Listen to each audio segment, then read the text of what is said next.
All right, my name is Shelly DeWert.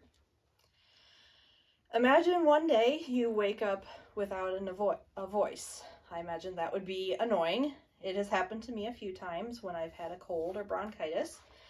But what if your voice never came back? You couldn't talk or sing or yell or no more whispering even? You would soon realize how important communicating is every day. But you'd realize there are other ways to communicate besides just talking. Things would be very different, but you'd figure out how to communicate with other people around you. Since humans are social, communicating with others at work and at home plays a major role in our lives, no matter how we do it. Today, I'd like to share with you some misconceptions about communication and how important it is in our personal and professional lives. To understand the importance of communication, I'll clear up a misconception about what it looks like. So, communication is not just talking. There are 3 different types: verbal, nonverbal, and written. You'd have had other ways in our example to communicate besides just your voice. So you could have written or texted, you could leave notes, you could point, you could play charades.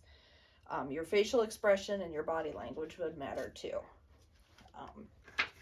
In fact, the Journal of Advances in Medical Education says we pay more attention to nonverbal communication than what we say. So if your face contradicts your body language, we'll believe your nonverbals. So, for example, if I got in a tiny little bowl like this and told you that I felt fine and I didn't need any help, would you believe me? Probably not. So it's very important that when we talk about communication, we talk about all the different kinds. So in workplace, communication is important no matter what your job is. And so people communicate in all different ways in the workplace as well. So engineers may communicate technical info in writing.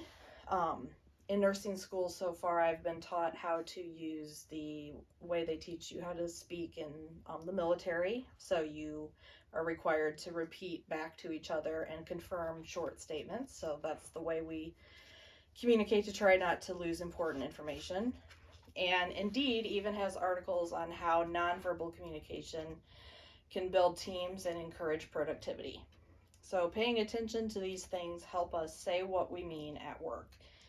And saying what we mean at work matters outside of work too. Studies show that social communication is linked to our mental well-being our whole lives. Relationships and communication impact our physical and mental health.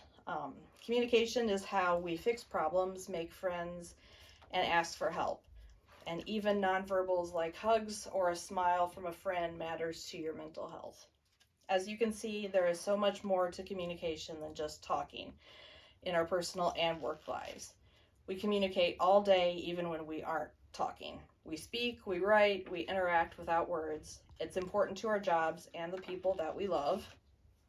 And I hope I've reminded you of all the different ways you communicate every day. I hope this helps you pay more attention to all the things you say, even when you aren't speaking.